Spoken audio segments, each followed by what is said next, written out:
Hello everyone, प्यारे बच्चों, आज का टॉपिक है अनसोल्व पेपर। आज हम भी अनसोल्व पेपर को सॉल्व करेंगे। यदि आप 10th क्लास के स्टूडेंट हैं तो वीडियो आपके लिए बहुत मोस्ट इंपोर्टेंट होने वाला है। प्यारे बच्चों, हमने अनसोल्व पेपर से ये पार्ट लिया है सेक्शन सी ग्रामर का। तो प्यारे बच्चों, ये कई बार मैंने देखा है, एग्जाम में आया है, मैंने वही वही क्वेश्चन मैंने आपके लिए सेलेक्ट किए हैं जो बार बार एग्जाम में पूछे जाते हैं और एग्जाम में आया हुआ ये पेपर है। आप इस वीडियो के माध्यम से हम सॉल्व करने वाले हैं।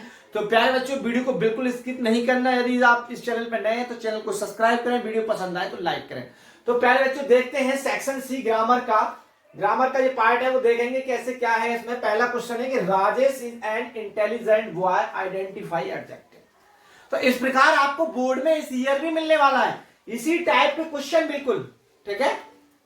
इसी टाइप के एमसीक्यू सीरीज में आपको इस प्रकार मिलने वाले हैं एमसीक्यू सीरीज का।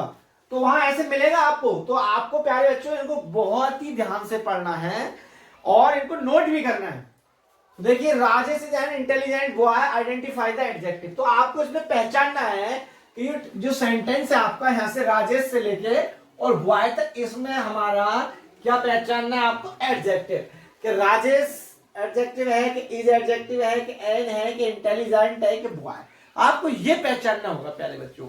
तो जब तक आपका बेसिक जो पार्ट है, बेसिक लेवल है आपका ग्रामर का, अगर वो आपने कवर नहीं किया है, उसकी आपको जानकारी नहीं है, तो आप उसे एक बार रिवाइज कर लें, कवर कर लें, तभी आपको ये समझ में आएगा। तो आप जानते हैं कि एडजेक्टिव क्या होता है। एडजेक्टिव प्यारे बच्चों में बता देता हूं आपको, हालांकि आप बेस में भी आपको बता देता हूं कि देखो प्यारे बच्चों, एडजेक्टिव क्या होता है। एडजेक्टिव हालांकि नाउन प्रोनाउन की हमेशा तारीफ करता है, उनकी बुराई करता है, उनके आगे पीछे रहता है। एडजेक्टिव का कार्य होता है नाउन प्रोनाउन की तारीफ करना, उनकी बुराई करना। तो नाउन पहले इसमें देखना होगा नाउन कहाँ है। तो आप पहले तो एक तो आपका नाउन है प्रॉपर नाउन। अब देखो आप कॉमन नाउन। तो ज्यादातर आपको एडजेक्टिव कहाँ मिलेगा, किसके पास मिलेगा? कॉमन नाउन के पास मिलेगा। सॉलिड किसके पास मिलेगा? कॉमन नाउन के पास। तो आपने पहचान लिया बॉय एक कॉमन नाउन है। अब कुछ बच्चों को ये नहीं पता होगा सर कॉमन नाउन क्या होता है। आप जानते हैं कॉमन नाउन को कहते हैं जातिवाचक संज्ञा हिंदी में। ये सब कॉमन नाउन, ये पेन है, कलम है, ये बोर्ड है, ये घर है, ये मकान है, क्या है, सब जितने भी नाउन है जिनका कोई नामकरण नहीं है वो सारे कॉमन नाउन है। वो सारे क्या है? कॉमन नाउन है। जिसका भी नाम ले वो सब कॉमन नाउन है। तो बॉय हमारा एक कॉमन नाउन है और बॉय से पहले कौन सा वर्ड है? इंटेलिजेंट है। क्या है? इंटेलिजेंट।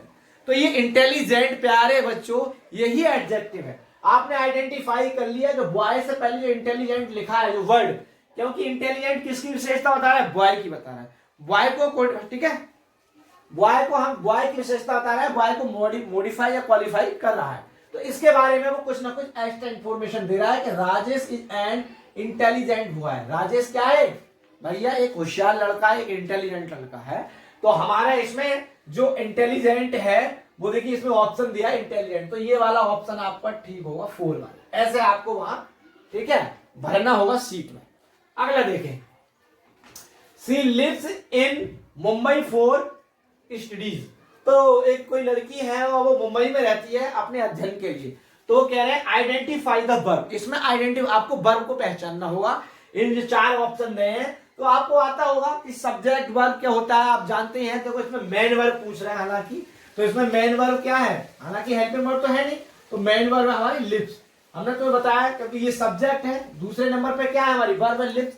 तो आपने वर्ब, आपको मेन वर्ब जो एक्शन वाली वर्ब होती है आपने याद किया होगा, खाना पीना, पढ़ना लिखना, खेलना कूदना। अंग्रेजी में तो आप जानते ही हैं, आपने याद किया होगा। तो सब्जेक्ट, और सब्जेक्ट के बाद क्या आती है? हमेशा वर्ब आती है। सब्जेक्ट के बाद क्या आती है? हमेशा वर्ब। तो ये आपकी मेन वर्ब है। तो आपको मेन वर्ब देखो यहाँ क्या दिया है, इसमें तीसरे नंबर पे ये सही है। ये तीसरा वाला ऑप्शन सही होगा। इस प्रकार आप बारीकी से 1 बाय 1 ठीक है इनका रिकॉग्नाइजेशन करेंगे, आइडेंटिफाई करेंगे। चलो अगला नंबर है the noun form of classify is. तो इसकी नाउन की फॉर्म पूछ रहा है जो क्लासीफाई है। ठीक है, क्लासीफाई जो वर्ड है इसका पूछ रहा है भैया नाउन क्या होगा। क्लासीफाई का जो क्लासीफाई वर्ड है इसका नाउन क्या होगा।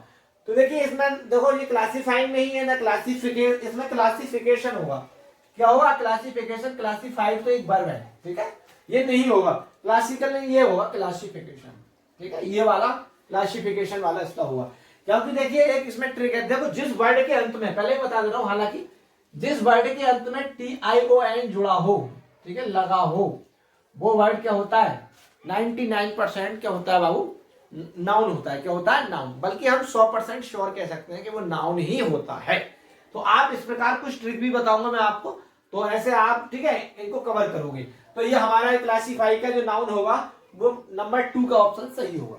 अगला देखिए, कह रहे choose the correct preposition to complete the sentence. ये कोई सेंटेंस दिया है ना और इसमें आपको सही प्रीपोजिशन इसमें आपको फिल करना है। तो कह रहे हैं कि Sita is taking rest A tall tree. तो ए टॉल ट्री जो है कोई पेड़ है और सीता वहां क्या कर रही है? रेस्ट कर रही है उसके नीचे। तो देखिए हिंदी से कोई लेना देना नहीं होता हालांकि प्रीपोजिशन से।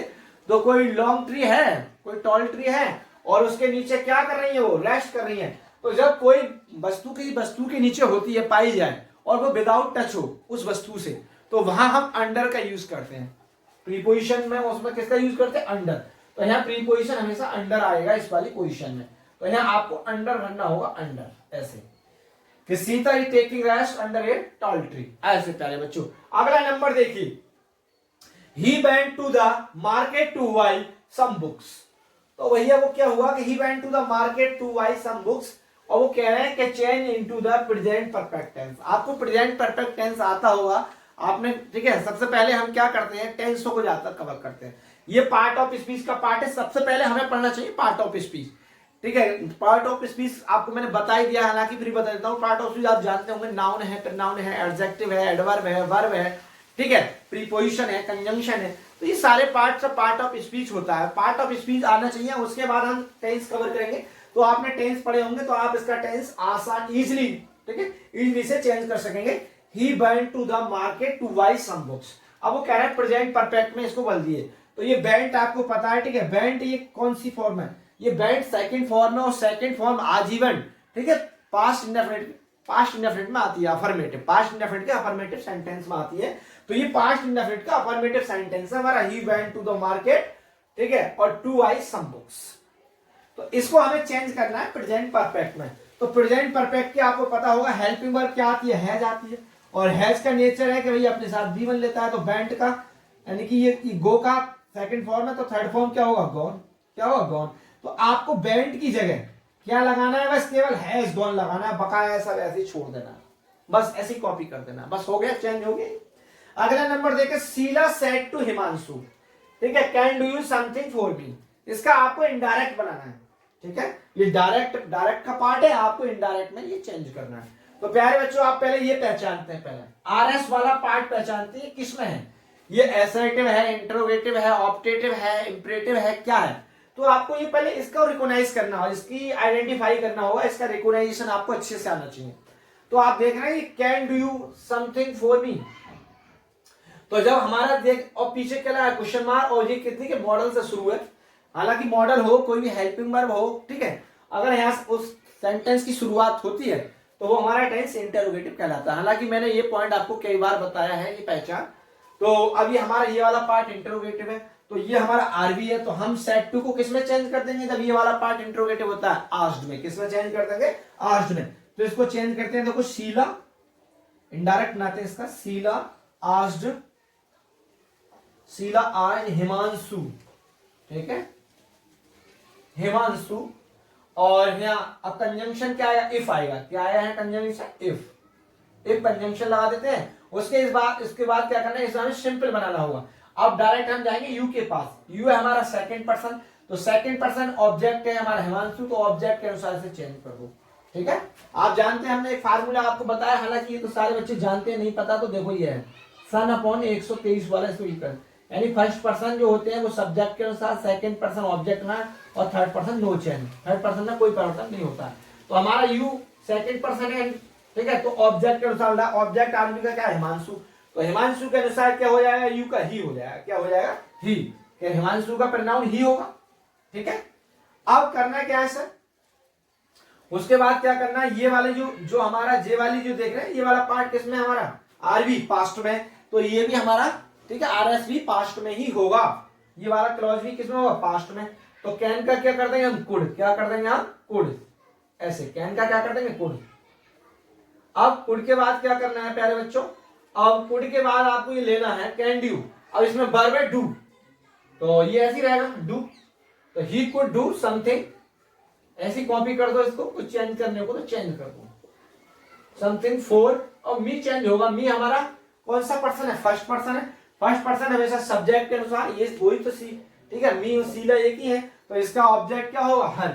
मी का क्या हो जाएगा, ऑब्जेक्ट हर हो जाएगा। इस प्रकार ये सिंपल बन गया, इस प्रकार आपको बनाना है। तो प्यारे बच्चों, अगर कोई वीडियो में आपको कहीं डाउट है, कुछ समझ में नहीं आया हो, तो मुझे कमेंट्स कर सकते हैं, मैं उसका आंसर आपको, ठीक है, वीडियो के माध्यम से या कमेंट्स के माध्यम से अवश्य दूंगा। अगर आपको किसी भी टॉपिक पर कोई भी दिक्कत है तो मुझे कमेंट्स करें और मैं उसके आपको उस टॉपिक पर आपको वीडियो अपलोड कर दूंगा। Thanks watching for this video.